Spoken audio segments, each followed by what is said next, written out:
nos pueden acompañar aquí en el escenario el señor Pedro Fuentes Cid y los que los acompañan, que forman parte del grupo que representan a los expresos políticos cubanos.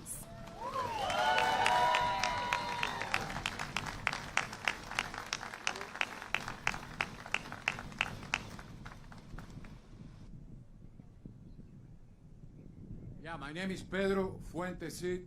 I'm a Cuban ex-political prisoner, and I have here with me Nelly Rojas, from Coordinadora Internacional de Exprisioneros Políticos Cubanos, José Rufino Álvarez, Frente Nacional del Presidio Político Cubano, y también Alfredo García Menocal, más conocido por Pupi, también del Frente Nacional del Presidio Político Cubano.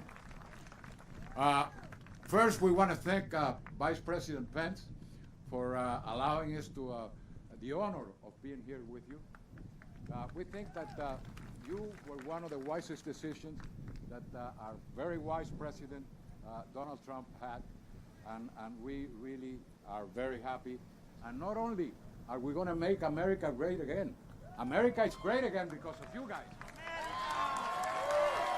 It's great again, and it's going to continue to be great again. And we're going 4 more years, 4 more years, 4 more years, 4 more years. Exactly. I want to direct these thoughts to other ex-political prisoners of communist countries. Watch out, communist countries. We don't want our country to be communist, right? We don't either. Anyway, that to really be behind these candidates that have done so much in these 4 years to make this country great. They have done a lot, and they're going to do even more. And this year, with the pandemia, they have shown strength. And que mala, had a discussion with the Vice President. The Vice President was fantastic. I think he beat her to finish her off. So anyway, I want my last words are going to be in Spanish. Sorry about that. Quiero hablarles en español. Quiero decirles que nos sentimos orgullosísimos de estar aquí hoy con el vicepresidente Mike Pence. Además de eso, le pedimos a todos los expresos políticos, no solamente a los presos políticos y a los expresos políticos, que apoyen esta candidatura. No solamente a los expresos políticos de Cuba, no, porque no son los únicos. Estamos hablando de Venezuela. ¡Sí! Nicaragua.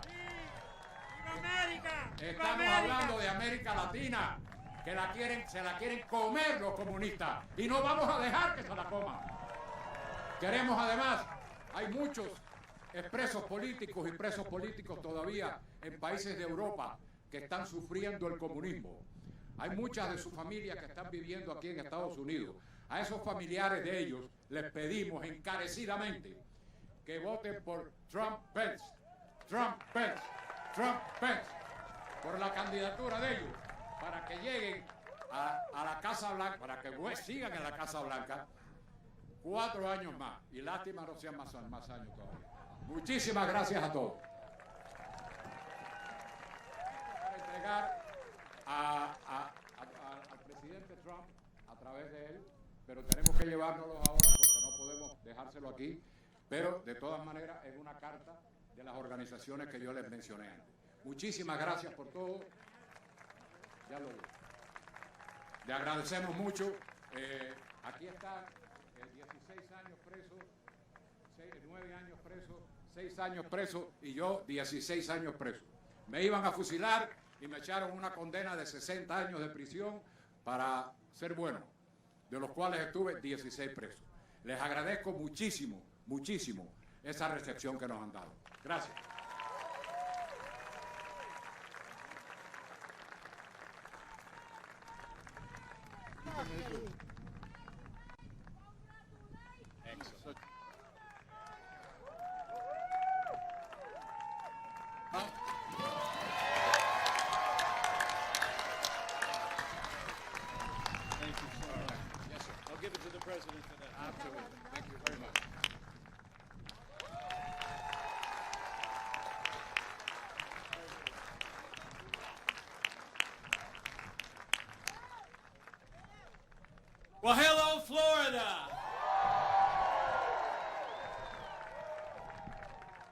Lieutenant Governor Nunez, Maria Salazar, Ernesto Ackerman, Fabio Andrade, all the inspiring freedom fighters gathered here today. It is great to be back in the Sunshine State with so many champions for freedom, just 19 days away from a great victory all across Florida and all across America.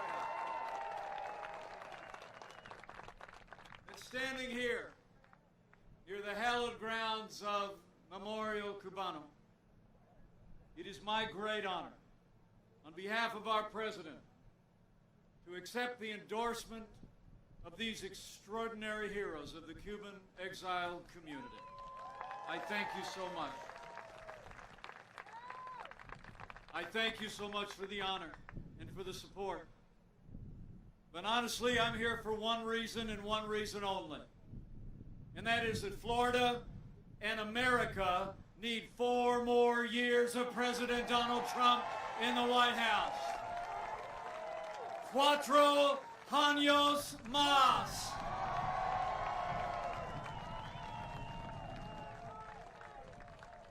It's on. And the road to victory runs right through Florida. You know, 4 years ago, a movement was born. A movement of everyday Americans from every walk of life. Here in Florida, you knew we could be strong again. You knew we could be prosperous again.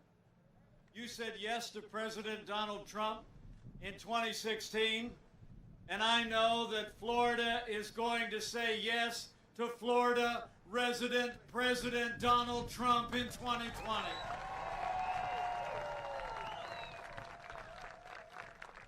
But it really is great to be with all of you, and great to be back in Miami. And it's great to be here with some people I so deeply admire. Would you join me in thanking one of the great leaders in this state and one of the most admired women in America, Lieutenant Governor Jeanette Nunez. Thank you so much. And it's also great to be here with an award-winning journalist, the daughter of Cuban exiles, someone who's been a voice for the voiceless all across this hemisphere, and the next Congresswoman from Florida's 27th Congressional District. Let's hear it for Maria Salazar.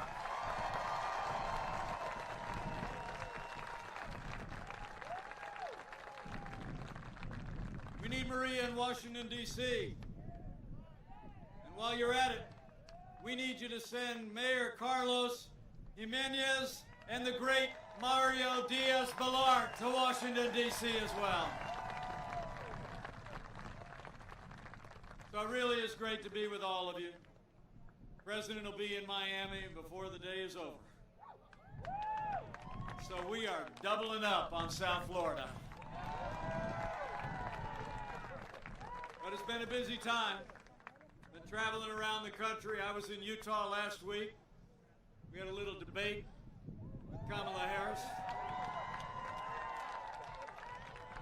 Some people think I did all right.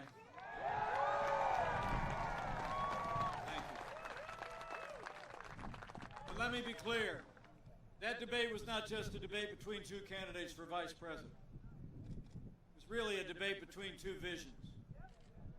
Our vision that leads America to freedom, prosperity, and opportunity for all, and their vision that sets America on a path of less opportunity, decline, and a socialist future. You know, when you compare the Biden-Harris agenda with our agenda, the choice is clear. If you cherish faith and freedom and law and order and life, in less than 3 weeks, we need to re-elect President Donald Trump for 4 more years. 4 años más.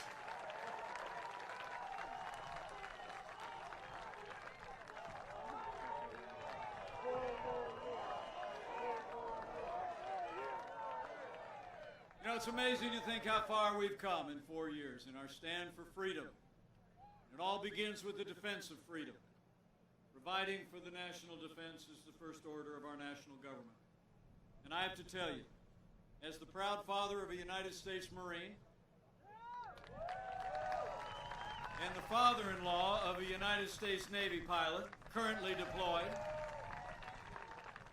I couldn't be more proud to serve alongside a president who cares so deeply about the men and women of our armed forces and their families. President Donald Trump has signed the largest investment in our national defense since the days of Ronald Reagan. We've rebuilt our military. We've restored the arsenal of democracy. And we're once again giving our soldiers, sailors, airmen, Marines, and Coast Guard the resources and the support that they need. And with that renewed American strength, we've stood with our allies and stood up to our enemies. And this president has stood strong for freedom and liberty across this hemisphere of freedom.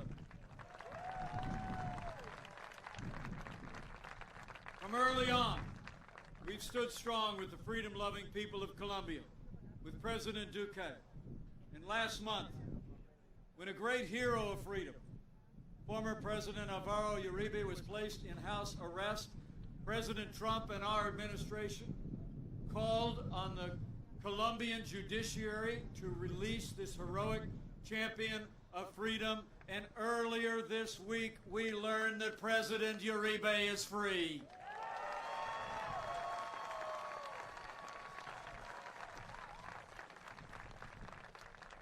And in Nicaragua, we've stood strong against Ortega's regime's brutalization of its citizens and its systemic and lethal attacks against the Catholic Church. We've imposed sanctions on all of those who would carry out this abuse.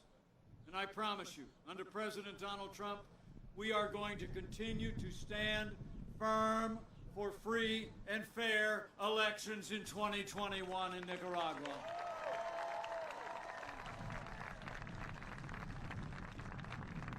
And in Venezuela, under President Donald Trump, America has stood against dictatorship and oppression. We have made it clear to this hemisphere and clear to the world. Maduro must go and democracy must be restored.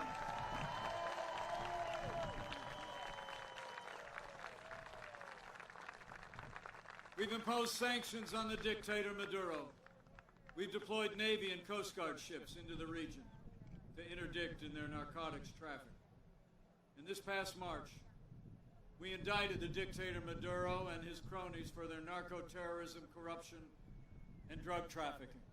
And I couldn't be more proud that America was the first nation on earth to recognize President Juan Guaido as the only legitimate president of Venezuela, and now 60 nations around the world have joined us. You know, it's heartbreaking to think socialist policies of the Chavez and Maduro regimes have caused economic and humanitarian catastrophe in Venezuela. But under President Donald Trump, as I told Juan Guaido just a few short weeks ago, in America, we say to the people of Venezuela, Estamos con ustedes. We will not stand by while Venezuela crumbles. We will stand with the people of Venezuela until their birthright of libertad is restored.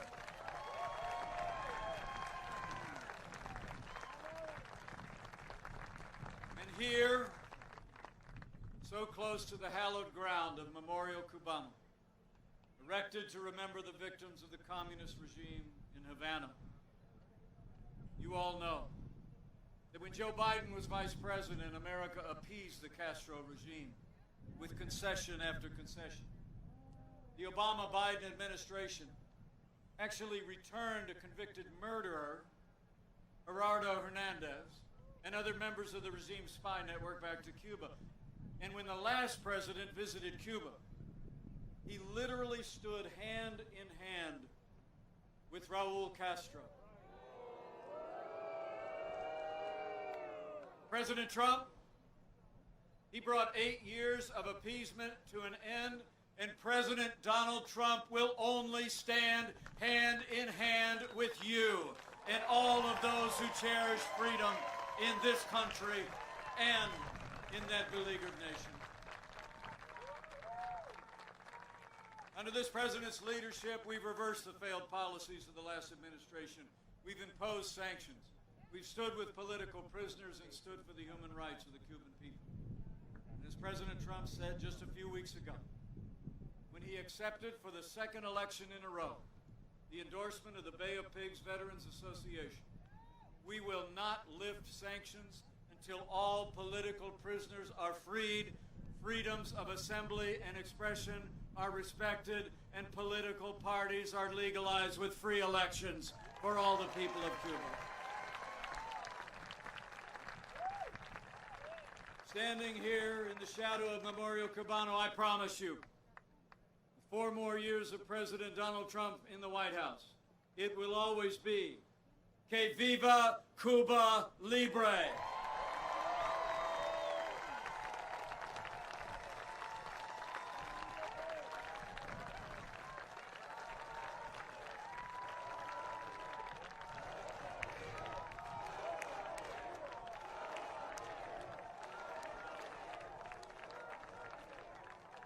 So we rebuild our military. We've stood for freedom, ours, the birthright of freedom across this hemisphere. And in the first 3 years of this administration, we revived this economy. Where Joe Biden wants to raise taxes, President Trump cut taxes across the board. We rolled back more federal regulation than any administration in history. We unleashed American energy. We fought for free and fair trade. And in just 3 short years, businesses large and small created more than 7 million good-paying jobs, including 550,000 jobs right here in Florida.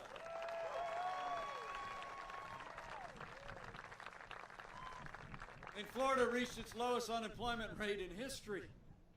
And the average hourly earnings in this state grew faster in our first 3 years than they did in all 8 years when Joe Biden was vice president. The President and I are probably most proud of the fact that wages were rising across the board, but they were rising most rapidly for hardworking blue-collar Americans. The forgotten men and women of America were forgotten no more. And all along the way, President Trump has stood for the rule of law. We've appointed more than 200 conservatives to our federal courts at every level. And they are all men and women who will uphold all the God-given liberties enshrined in our Constitution, like the freedom of religion, the freedom of speech, and the Second Amendment right to keep and bear arms.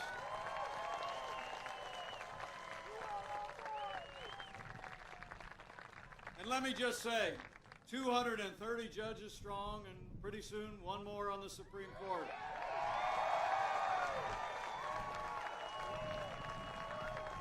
None of that would have been possible without the strong support of Senator Rick Scott and Senator Marco Rubio. Would you join me in thanking these 2 great leaders?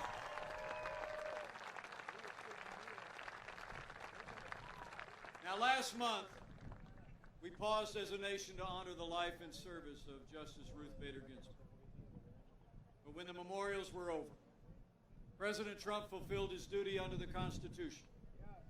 And he nominated a principled, brilliant, conservative woman who loves the Constitution to the Supreme Court of the United States, Judge Amy Coney Barrett.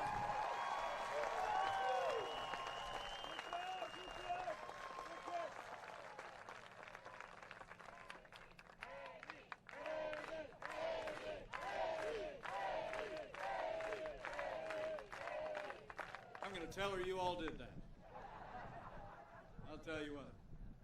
Now, the President and I called on the Democrats in Washington this time to give Judge Barrett a respectful and dignified confirmation, and we're going to hold him to it. But we have reason to be concerned. Kamala Harris actually attacked one of our nominees to the federal court because he was a member of the Catholic Knights of Columbus. And you all remember, during Judge Barrett's confirmation a couple years ago to the Court of Appeals, the leading Democrat on the Judiciary Committee actually said she was concerned, saying that Judge Barrett's Catholic faith was a, quote, dogma that lives loudly within you. And Hollywood elites have already begun to ridicule her faith and her family. Well, I got news for the Democrats and their friends in Hollywood.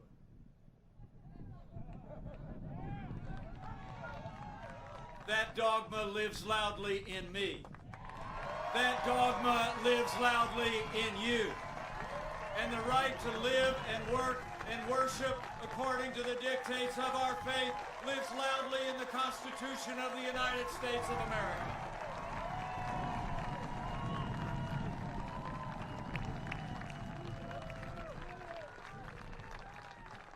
So the Senate has a job to do, and they're doing it. And after they discharge their duty to advise and consent, I'll make your prediction. Judge Amy Coney Barrett is going to be Justice Amy Coney Barrett. We're going to fill that seat.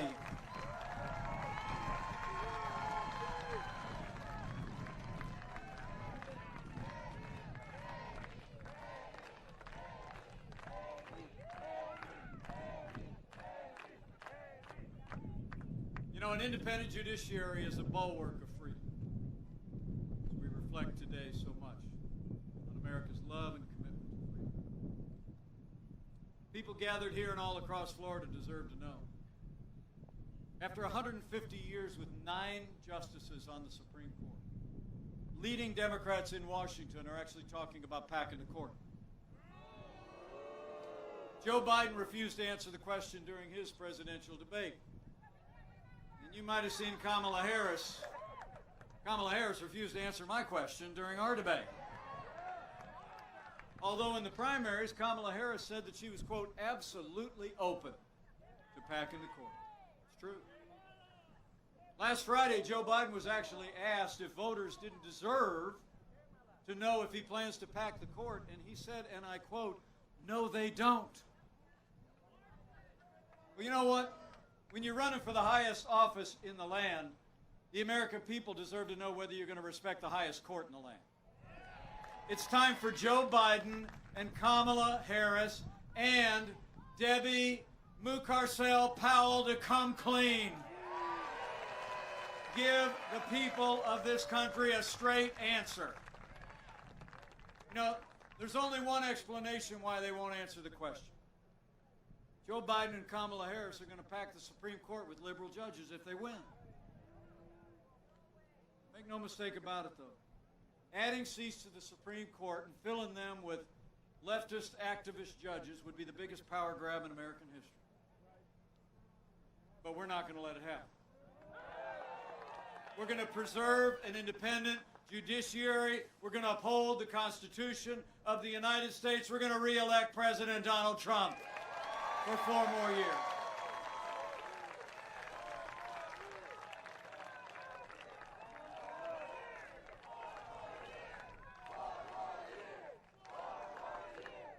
So we've stood for the rule of law. We've stood for an independent judiciary and conservatives on our courts. And President Donald Trump has stood every day with the men and women who serve on the thin blue line of law enforcement, and we always will.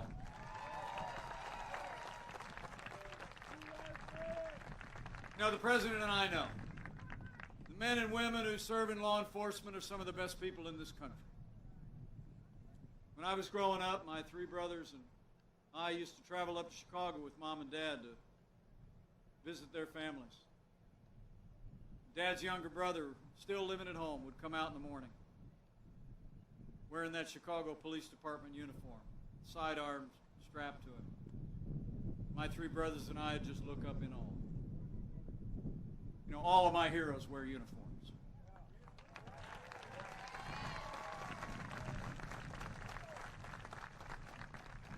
Men and women in law enforcement across this country are heroes, and they deserve the respect of every American every day. Now, the President and I will always respect the right of Americans to peaceful protest. It's enshrined in the Constitution. But rioting and looting is not peaceful protest. Burning businesses is not free speech.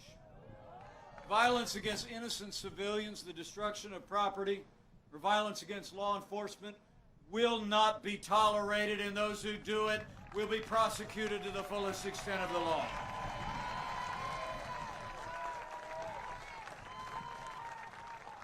Now, for months, remember, all summer long, all Joe Biden talked about was peaceful protest, remember? As the American people literally saw businesses in their communities burn on national television. Truth is, Joe Biden would double down on the policies that have led to violence in our major cities. You know, when you withdraw support for those who protect and serve, you only embolden those who would do harm to our families and our communities. Now, Joe Biden explains it all by saying that America is, in his words, systemically racist. And Joe Biden said that police officers in this country have a, quote, implicit bias against minorities. When Joe Biden was asked if he would support cutting funding for law enforcement, he said, yes, absolutely. And under President Donald Trump, I'll make you a promise. We're going to back the blue. And we're not going to defund the police, not now, not ever.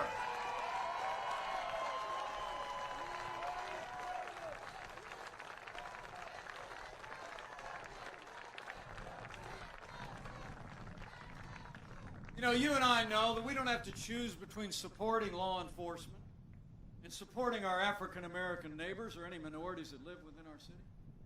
Under President Trump's leadership, we have done both for 3.5 years, and we're going to support law enforcement and create more jobs, better education opportunities, and more prosperity for our African Americans and all of our minorities in this country. We're going to do both. And we're going to have law and order in every city for every American of every race and creed and color. So help us God.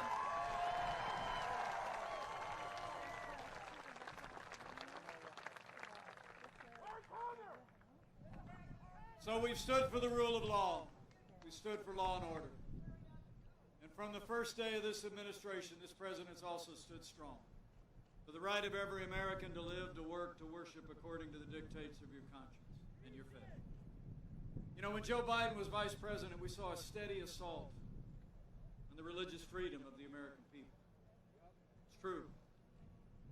It was President Trump who restored the conscience rights of doctors and nurses and teachers and religious charities. And it was President Donald Trump who ended the assault on the Little Sisters of the Poor. And the Supreme Court made it permanent by a 7-2 vote.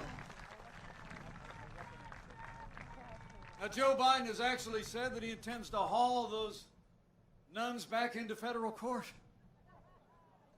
I mean, can you imagine that? I mean, I'm the product of 8 years of Catholic education.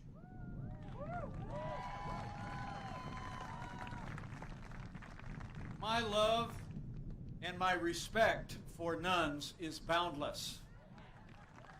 Anybody with me?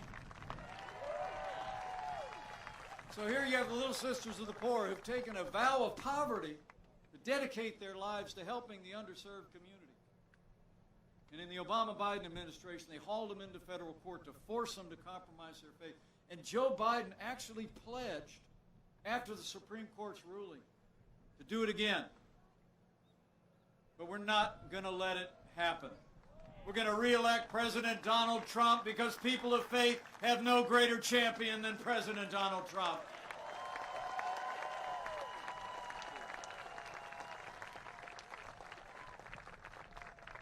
And maybe most important at all, as we talk about liberty, we need to talk about life. Joe Biden and Kamala Harris support taxpayer funding of abortion all the way up to the moment of birth.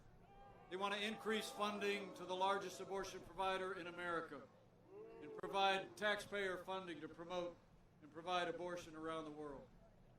President Donald Trump has stood without apology for the sanctity of human life. President Donald Trump is the most pro-life president in American history.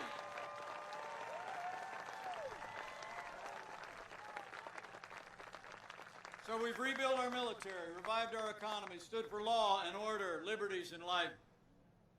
And none of that would have been possible without the strong and consistent support of Florida's Republican delegation in Congress.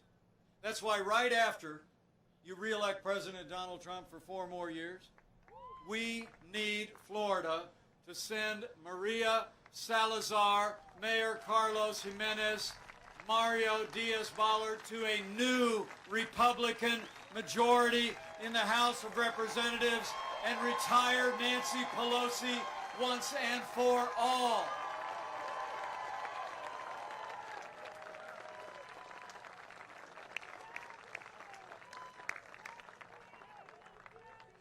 You know, when you look at what we were able to accomplish with a Republican House and a Republican Senate in those first few years, there's only one conclusion you can draw. With this president's leadership and your support here in Florida, in 3 short years, we made America great again. We did. You said it. And then, earlier this year, the coronavirus struck from China. But I'm here to tell you, when there were only 5 cases of coronavirus in the United States, and all of them had come back from overseas, President Trump did what no American president had ever done. He suspended all travel from China, the 2nd largest economy in the world. Now, Joe Biden called that hysterical. He said it was xenophobic. He actually wrote that it would make things worse if we closed our border to China.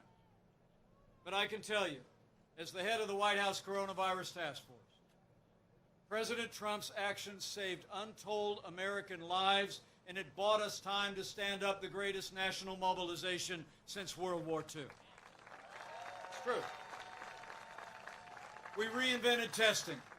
Done more than 120 million tests so far. We saw to the manufacture and delivery of literally billions of medical supplies to our doctors and nurses and healthcare workers. We're developing medicines that are literally saving lives around America. And we are just a few weeks away, I believe, from having the first safe and effective coronavirus vaccine and having millions of doses for the American people. As I said, the president's going to be in Miami later today, and I'm happy to report the president, the first lady, and Barron are all doing great, and he is back. Back on the road, back in the fight. But let me take this opportunity to say on behalf of the president and the First Family how moved we all were by the outpouring of concern and prayers for them. But as the president observed, we know it was just an example of the love and the care and the concern that's shown for every American family that suffered, lost, or struggled in the midst of this global pandemic. In fact, let's just take a moment. Could we just show our appreciation for our doctors, our nurses, our first responders, all those in ministry who've come alongside those who've struggled and suffered loss over these past 8 months. They are heroes all.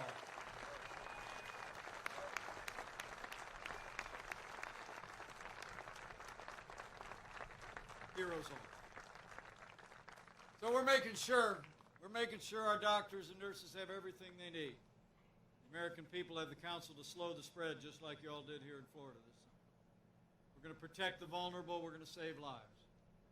And with Joe Biden talking about shutting down our economy, under President Trump, we're opening up America again. You know, in the last 5 months, after losing 22 million jobs at the height of this pandemic, we've already seen 11.5 million Americans go back to work, including more than 630,000 people back on the job right here in Florida. So we're opening up America, and we are opening up America's schools. We just announced a few weeks back we're distributing 100 million rapid tests to school nurses and administrators all across America, making it possible that everywhere in this country we can get our kids back in the classroom where they belong and keep them there safe and sound. So we've gone through a time of testing. But in just 19 days, we're coming to a time for choosing. The choice in this election has never been clearer. The stakes have never been higher. It's amazing to think in the middle of a global pandemic, Joe Biden wants to raise taxes by $4 trillion. President Trump, we not only cut taxes across the board for businesses and families, but we're going to keep cutting taxes for 4 more years. Joe Biden wants to bury our economy under an avalanche of red tape. The president had to remind him in that presidential debate that he supports the Green New Deal. Seemed like he forgot. He wants to put us back in the Paris Climate Accord. President Trump, we cut federal red tape. Our air and land and water are the cleanest in history, and we're also a net exporter of energy for the first time in 70 years. When it comes to trade, the contrast couldn't be clearer. When we took office, half of our international trade deficit was with China. $500 billion a year we were losing to China. Joe Biden's been a cheerleader for communist China all along the way.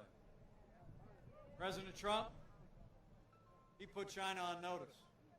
He said the era of economic surrender is over. We imposed tariffs, and we're going to stand strong with China until they respect American workers and American property.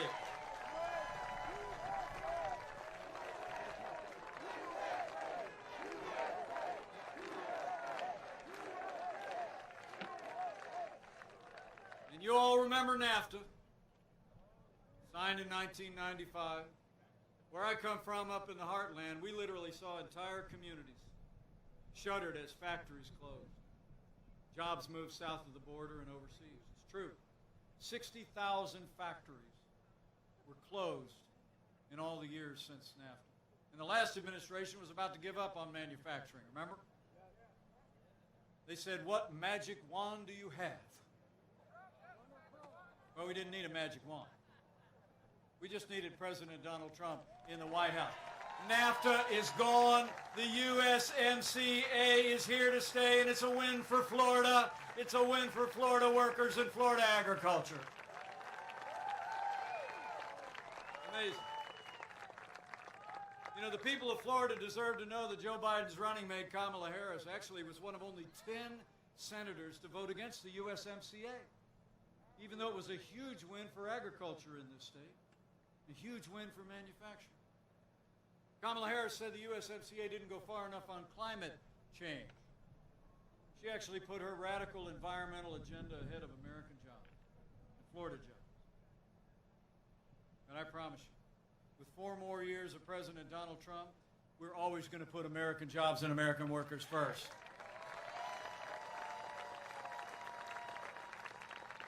You know, when you look at their agenda, it's clear.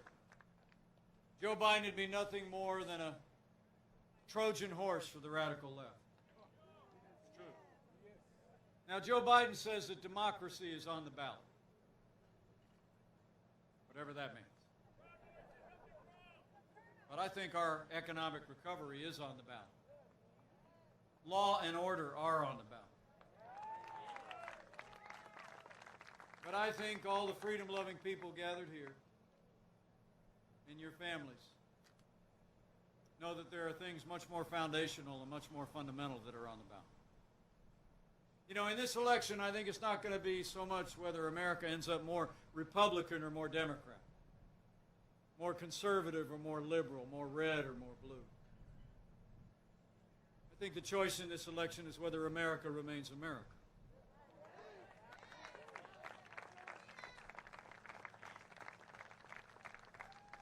Whether we're going to allow Joe Biden, Kamala Harris, and the Democratic Party to steer us on a path forged by the radical left toward more government, less freedom, and an inexorable path to socialism, or whether we're going to renew our commitment to all the ideals that have made this country great, of freedom and personal responsibility.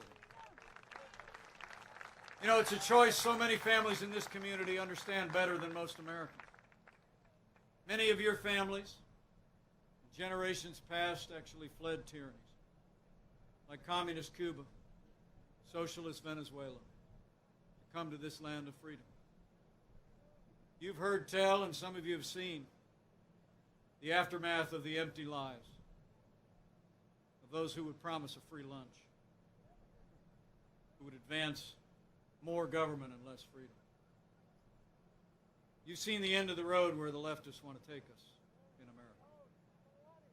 And you also know the price that the heroes remembered at Memorial Cubana paid to stand for freedom.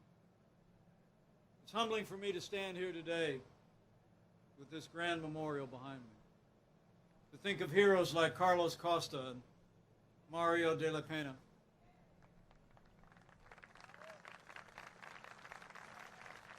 They were called Brothers to the Rescue. In 1996, they loved freedom so much.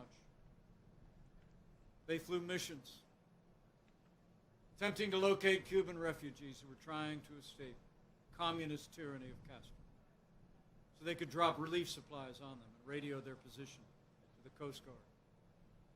But you all know the story. Their mission of mercy was cut short when they were shot down over international waters by Cuban fighter jets. They were sons of Cuba. They were patriotic Americans, and we rightly honor their memory in name and in deed. We're inspired by their example, by what they were willing to do to advance the freedom in this nation and in this hemisphere in their time. We know they were driven by love for their families. We know they were driven by a love for freedom. And as a great Cuban American who fled Cuba as a child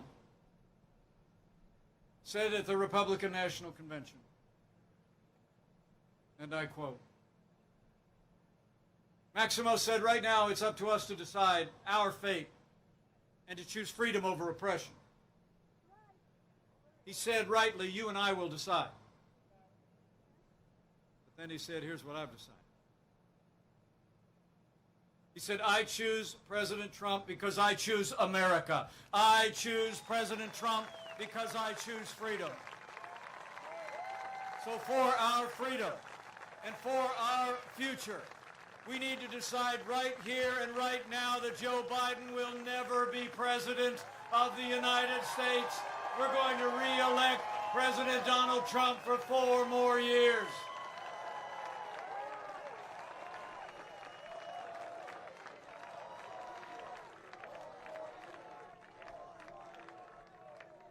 I want to thank you all for coming out today. And I want to thank you for the honor of serving as your vice president these last 4 years. It's the greatest honor of my life. You know, I've served alongside this president every day the last 4 years. I really didn't know the Florida resident who became our president until he asked me to join the ticket. But you know, some people think we're a little different. But actually, we've gotten to be very close friends. And I can tell you firsthand, there's not a day gone by that President Trump hasn't gotten up, turned his face like flint against the wind of unprecedented opposition, and fought to keep the promises that he made to the American people. Now it's our turn to fight for him. It's on, Florida. We got to make it happen. It's going to take all of us. So before I leave, I want to ask you to do a couple of things. First, before these 19 days are out, I need you to vote, Florida. I need you to vote for 4 more years of President Donald Trump in the White House. I checked on the way here. Early voting starts Monday, October 19th. And remember, if you take advantage of early voting, friends don't let friends vote alone. Bring a family member, bring a friend, bring a neighbor, and cast a vote for 4 more years. And secondly, after you're done voting, I need you to keep on doing what you're doing right now. Bring this incredible enthusiasm. Wear the hat. Wear the shirt. Tell the story. Tell people, you know, I ran into Mike the other day out in the field, out on the fairgrounds. He stood out there for like an hour, just giving us the top lines of everything we've been able to accomplish and all that we can do in the choice in this election.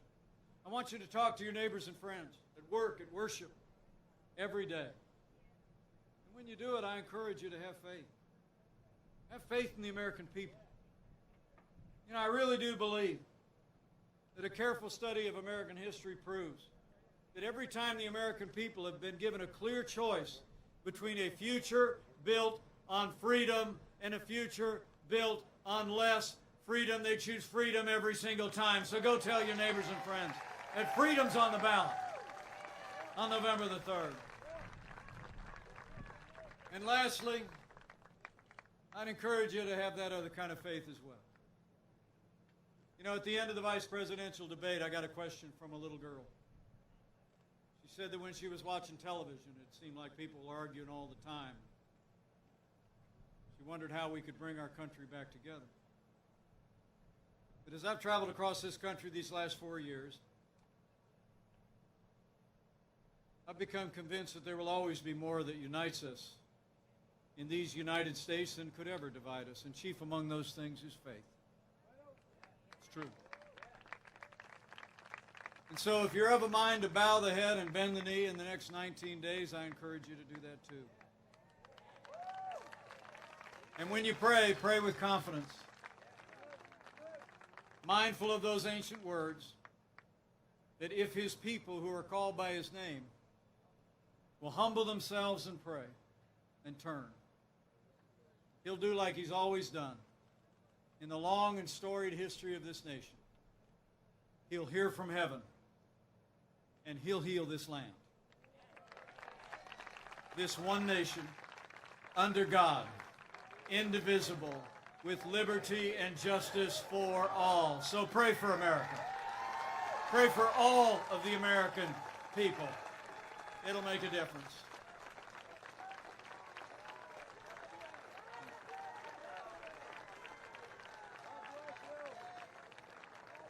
So men and women of Florida, time's wasted. You still got the better part of the rest of the day. Get out and tell the story. But I leave here today encouraged. I just know that if all of us do all that we need to do across the Sunshine State and all across this country, in every hour that remains between now and Election Day, we're going to have a great victory all across Florida and all across America. We're going to make Florida and America stronger than ever before. We're going to make Florida and America safer than ever before. We're going to make Florida and America more prosperous than you could possibly imagine. And with Rick Scott and Marco Rubio in a renewed Republican majority in the Senate, with Maria Salazar, Carlos Jimenez, Mario Diaz-Balart in a new Republican majority in the House, with President Donald Trump in the White House for 4 more years, and with God's help, we will make America great again. Again. Thank you all very much. God bless you. God bless America. Let's go get it done.